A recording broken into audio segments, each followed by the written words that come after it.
Hello everyone, and welcome to Metal Effort. So I was on the Spyderco forums today, and I saw a post that Sal made kind of bringing up the discussion of a video Nick Shabazz made about asking the question of why a knife should be made.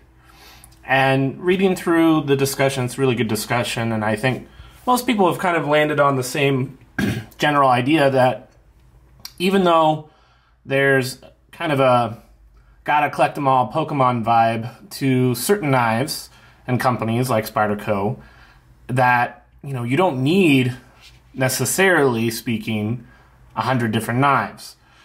But there are times where you would prefer one knife over another for a particular task or for your own personal reasons. And then there's also the bling version of the knife of different color scales, different materials, things of that nature. And that, I think most of us are aware of that duality of our need to have something be practical and have a reason for its existence while also being aesthetically pleasing to the eye. I think that's just a part of our human nature, and it's gonna push innovation. It's a good thing, I think. Not every single knife is gonna be a winner.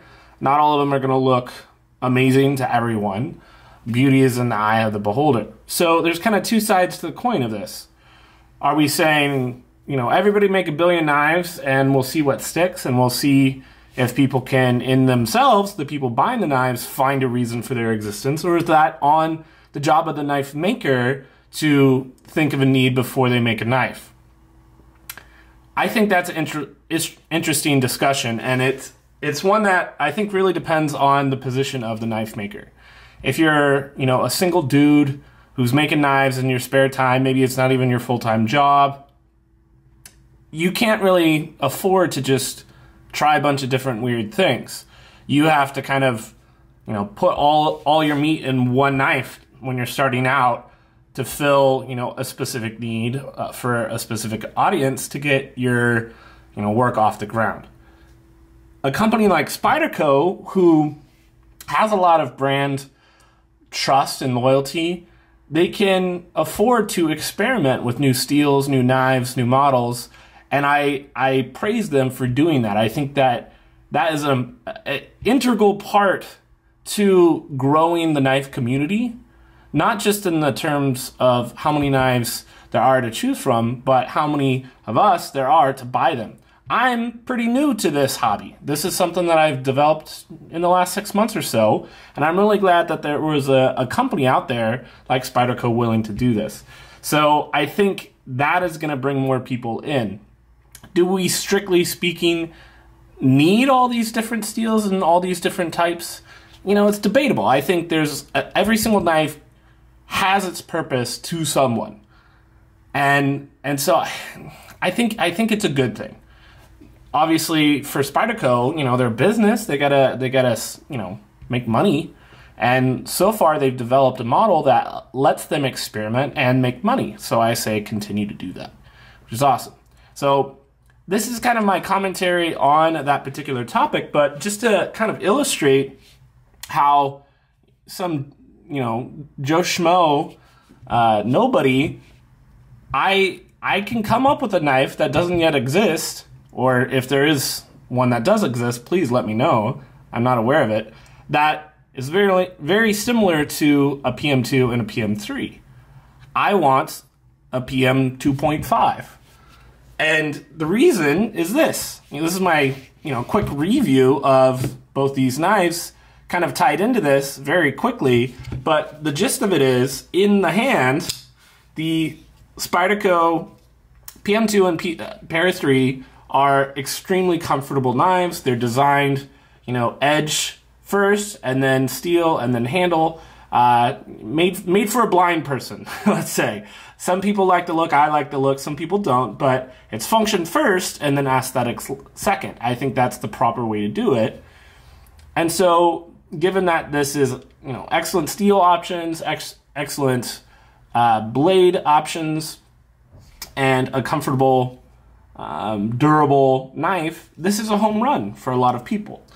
But, you know, it could be better. And I think that people saw a need. They saw that, hey, I like this package. I like the durability and what this brings to everyday carry, but I want something smaller, right?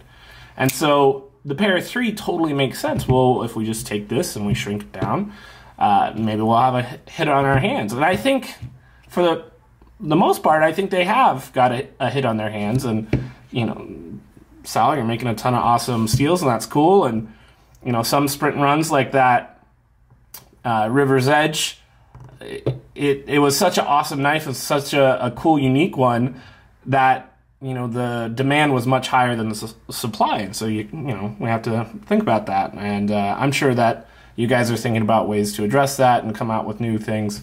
But I think in some ways, you kind of went a little overboard on the Para 3. You've got the lanyard hole here. And notice I put this MXG clip on here because I like deep carry clips. And, you know, if I did want the lanyard, that kind of prevents it. But I think the vast majority of people don't use lanyard tubes. And so, you know, how cool would this knife be is if you took that space out with the lanyard hole, brought the clip up, and then made this a 3.25-inch blade. Call it the Para 2.5 for 3.25. I think that would be cool. Where I think knife makers, and this makes sense, you know, are trying to factor in like the legality of, you know, a 3-inch blade, having something less than 3 for the places where that matters, or having something less than 3.5 for where that matters. Now, I don't want to make knives just for laws. You know, there's places that you can have a much bigger blade than this, and there's some places where this is still too large. So let's make a knife that's like the perfect size knife for EDC, in my opinion. But let's experiment. Let's try this. Make a 3.2-inch blade this size and get rid of this lanyard hold to kind of make room for it. And I think you would have the best EDC knife in the world. That's my opinion. Kind of a twofer here. I want to get in on the discussion on the forums, but I also want to just throw an idea out there, a why, as to why a particular knife that somebody can imagine should exist. I'm interested to hear what your thoughts are. Do you agree? Do you disagree? And what do you think we should do as far as knife makers, or just leave it to the people buying the knives to decide why a knife should exist or be purchased? All right, thanks for tuning in.